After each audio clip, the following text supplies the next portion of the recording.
Impressões digitais da criação. Versão brasileira Dublamix, Rio.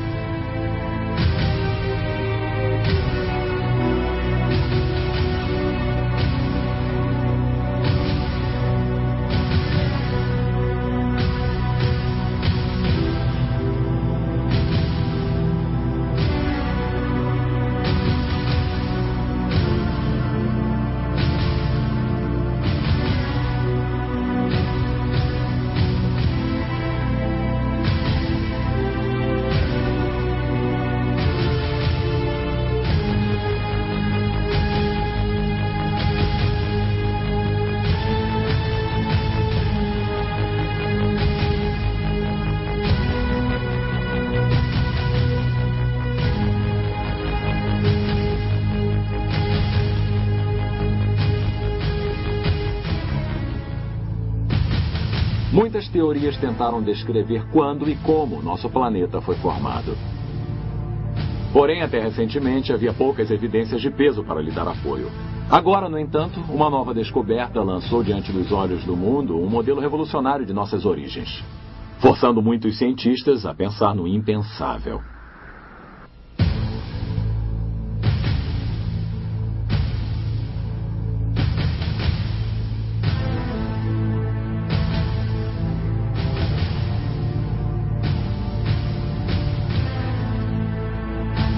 A evidência surpreendente e nova é encontrada nas profundezas da Terra, embaixo de camadas de rochas sedimentares em suas rochas primordiais, os granitos.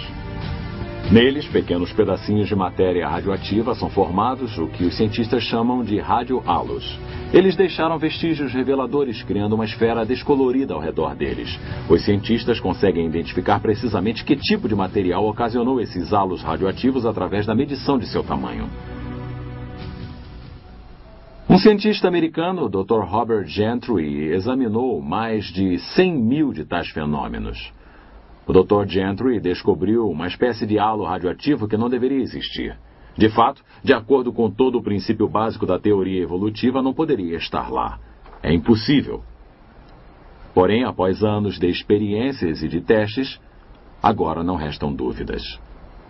Eu identifiquei radiohalos de polônio nos granitos da base da Terra. Na América, Canadá, na Escandinávia, na Europa, na Rússia, no Japão e em Madagascar. Isso é extraordinário, porque esses isótopos de polônio possuem uma existência fugaz.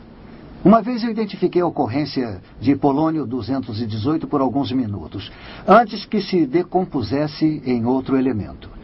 E apesar disso, esse elemento radioativo deixou marcado seu halo identificador no granito sólido, principalmente nessas amostras das White Mountains em New Hampshire e de Eiji, no Japão.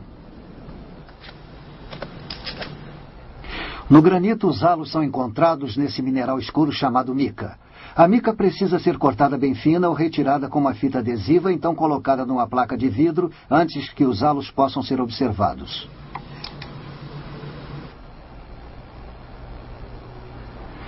A animação nos ajuda a entender a origem do halo de 3 anéis de polônio-218, agora sendo observados através do microscópio.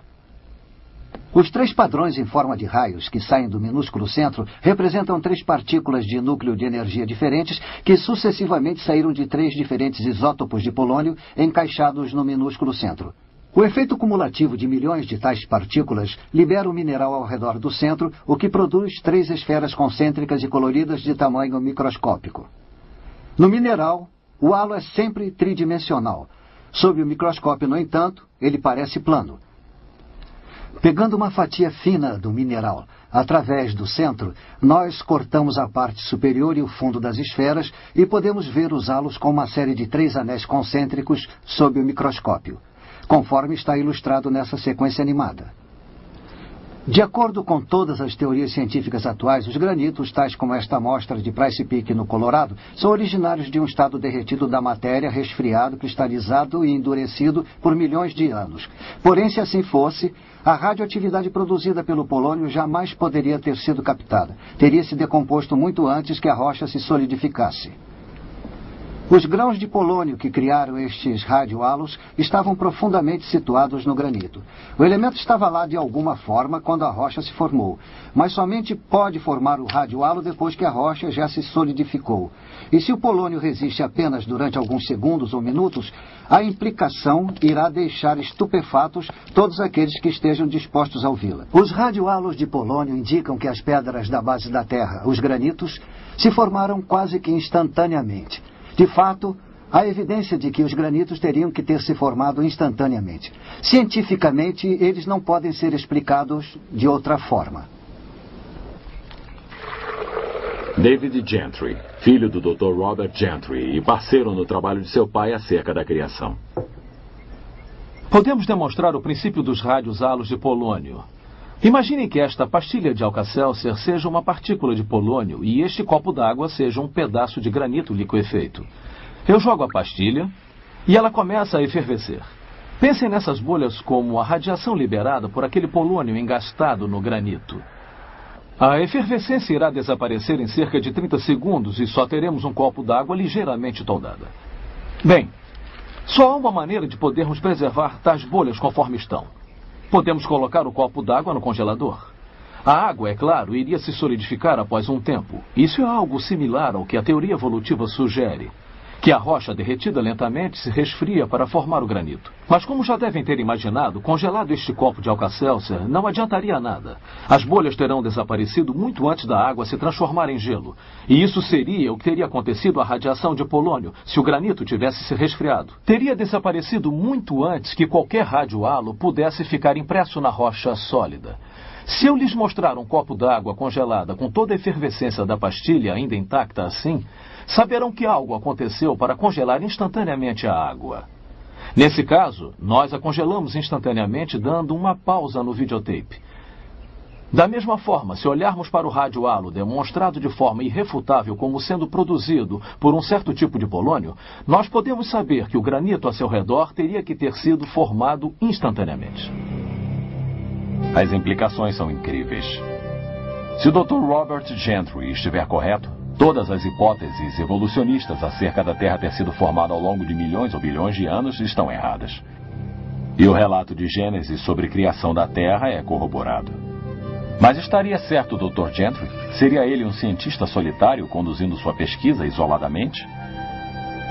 Se seus resultados experimentais fossem trazidos à baila, outros cientistas seriam capazes de refutá-los rapidamente?